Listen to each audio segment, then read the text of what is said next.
Hiya, hiya, hiya, hiya, hiya. It's Joey Reynolds and the Reynolds Rap. The Today Show, NBC, they really screwed up with me. They were supposed to run the interview. It's not an interview. It was a talk that I was having about Bobby Rydell the other night. They're going to run it on the Today Show yesterday next to his obit. But they were so busy pushing golf because of the interest in the Masters tournament, which NBC owns. So they did an extended piece on. I think this is the case. You know, I'm only taking a guess because nobody told me on the inside. But I think somewhere they took up all the time with Tiger Woods, and so they never left the talk that I had about Bobby Rydell. Then the other thought was I said that we went drinking, and you know Bobby had a problem. So did I. I'm sober 40 years. You know, we all were out having a good time back when we were 18 years old. And I told the story about drinking 3-2 beer at WNCO in Ashland, Ohio. We went out and had 3-2 beer because that's what you have when you're underage. It's 3.2% alcohol, half the alcohol content of someone who is legal age, which is 21. You're allowed to drink that half measure, which doesn't work anyway, you know. But the fact is, all you do is pee. But Bobby and I got friendly. You know, we were good friends. And through the years, you know, I don't go back and talk about a lot of those years because I know a lot of people watching this show don't have an understanding of what went on. They don't care. They didn't come into the game with those people. They don't know Ed Sullivan. They don't care. Barely talk about the Beatles. Let me clear my throat. Thank you.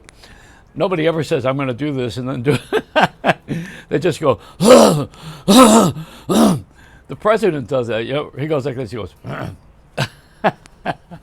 that's what happens when you sit down when you're old. You go, oh, when you get in a car, get out of a car. Shotgun Tom taught me that.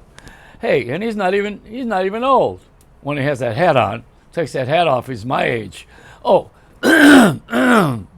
see, that's good. That's a good segue to use that throat clearer between stories. Bobby Rydell, okay. Bobby Rydell, my favorite. Why? Because he was very talented and funny, and we laughed and got along. We're on the same wavelength. And he was not taking seriously the fact that every girl in town wanted him because he was a teen idol. He wasn't there yet. But after Bye Bye Birdie and some of the other stuff that happened through the years, he got used to it. You know, you get on the train. And people bother you for everything. They want to take their mother and get your autograph in the middle of your sex life. You know, I mean, it's not the same when you are on top as it is when you are struggling. So the struggling ones, I always had fun with the struggling ones because I related to that. And I was the number one disc jockey, don't forget, in 1966, long time ago. And when I put something on the air, it got attention. And at that point, I was friends with Bob Crew, who produced the Four Seasons, and Diane Renee, who was my heartthrob at that time. She was a beautiful young lady from Philadelphia. Her father was a jeweler who wanted to see his daughter succeed, and he got behind her, and she made Navy Blue, the record Navy Blue, which incidentally Philadelphia is a Navy town, was. So now we got the lovely Diane Renee, and she reminded me on text yesterday that I got her drunk. I took her I took her out. She said it was the first time she ever got drunk. She went out for Black Russians. Well, nobody cares about Black Russians these days. You know, if you see a Black Russian, shoot them. But you know, we had this Black Russian. That's a drink, folks. A drink, not a person. So you know, Diane Renee was sitting there getting loaded with the rest of us, and then she got sick. And she reminded me of it. I forgot all about that. But, you know, I used to go out with her. I liked her. She's great. She was fun. I liked Bobby Goldsboro. Remember him? I don't know if you know. These people were regular people. And Lou Christie, he got to be, you know, I mean, he was from Pittsburgh. He was a regular guy. All of us kids hung around pretty much. The one that was a little bit more of an elitist was Gene Pitney, because he had a 100-piece orchestra behind him and was very powerful in the opera house in Italy, as well as having his hits in the United States. You know, but he was not ready for the Dick Clark tour, although he did it. The Dick Clark tour was, as a result of American Bandstand, the people who were on television and got famous and their songs got famous. Dick put tours together, and I was part of that too. You know, I mean, me and Danny Neverth, my partner in Buffalo, and Tommy Shannon and I, who was a disc jockey also, we owned a studio together. Those are great days. But what this conversation here doesn't mean anything to anyone 18, 15, 12, my grandkids, because they don't know what I'm talking about. You know, they don't know what a teen idol is. The teen idol to them is Sam Menendez, or isn't he one of the kids that killed his father?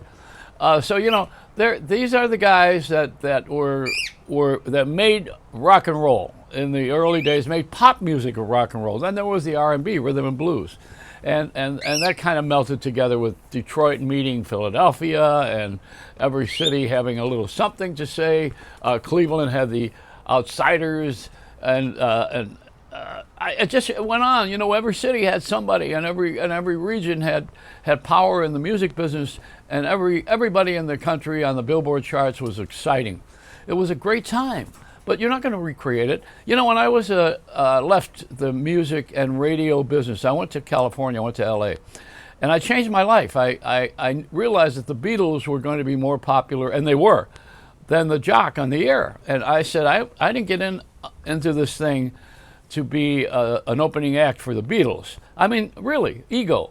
I was the guy that everybody listened to at the time, and I wanted that to be the case. But when it started to go away from the person on the air into the recording artist being bigger than the jock, that's when I quit. So I went to LA, and you know what? I had seen the same thing with films that I'm talking about now. They were idols. They were earlier on in the 40s and 50s. There were big stars in Hollywood. There was a Clark Gable, and if you probably would remember generational stars like Judy Garland because you saw The Wizard of Oz. Maybe Julie Andrews because you saw Mary Poppins, and also she was famous for The Sound of Music. You know, I mean, these are people who are multi-generational. Not everybody got there because not everybody cared about it.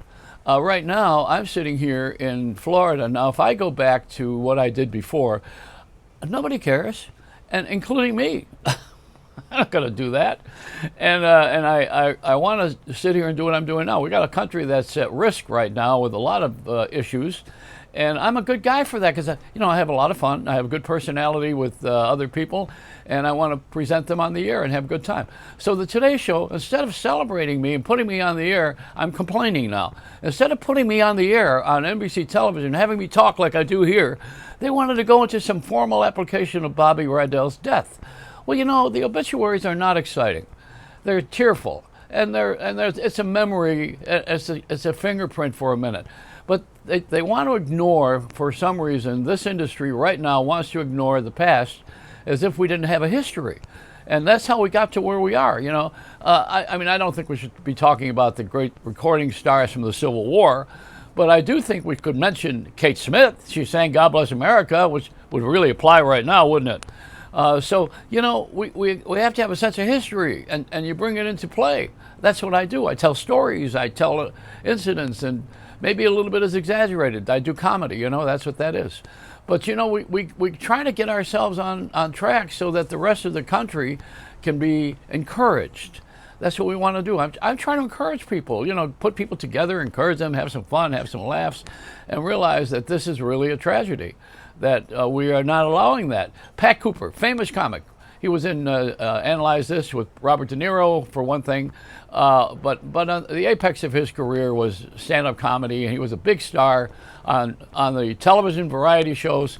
So when we went to Bobby Rydell's birthday party a couple of years ago at Patsy's restaurant in New York, which was the original place one of the original places for Frank Sinatra. That's how they kept that going.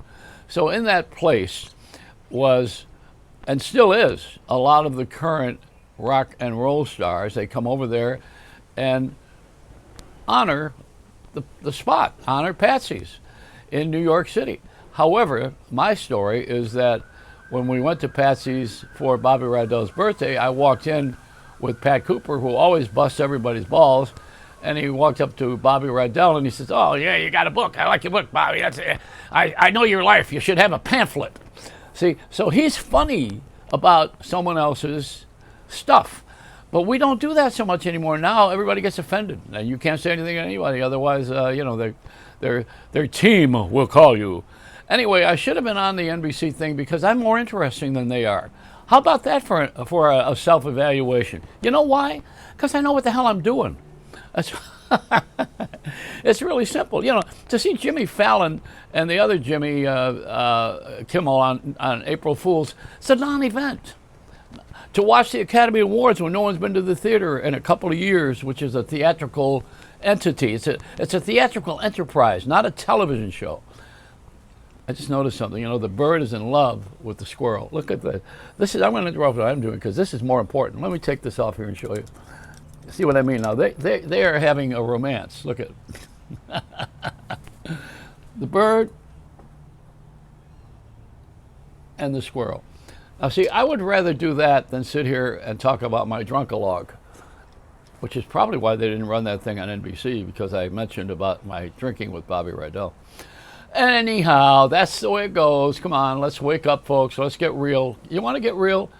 Give me a call. I'll give you a reel. You'll have too much reel. You'll have a reel that's going to be under your arm and up your nose. It's a Reynolds wrap.